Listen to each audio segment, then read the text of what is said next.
এই তোর কি লজ্জা শরম নাই? তুই কি নিজেকে আয়নাতে দেখিস না?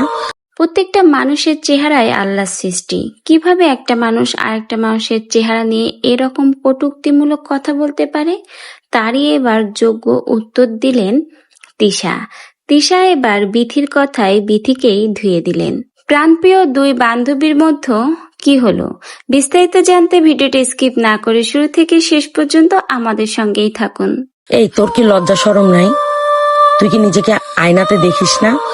এই মুখ নিয়ে তুই কিভাবে আসিস অনলাইনে? তোর কি একটু লজ্জা শরম বলতে কোনো কিছু নাই?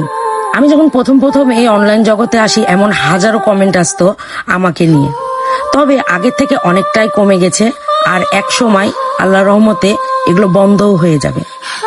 কিন্তু এই যে সেই সময় যে খারাপ লাগাটা কাজ করেছিল ওইটা আজও ভুলতে পারিনি। তবে নিজেকে পরিবর্তন করার চেষ্টাও কিন্তু ছাড়িনি, আর ইনশাআল্লাহ নিজেকে পরিবর্তন করেই ছাড়বো।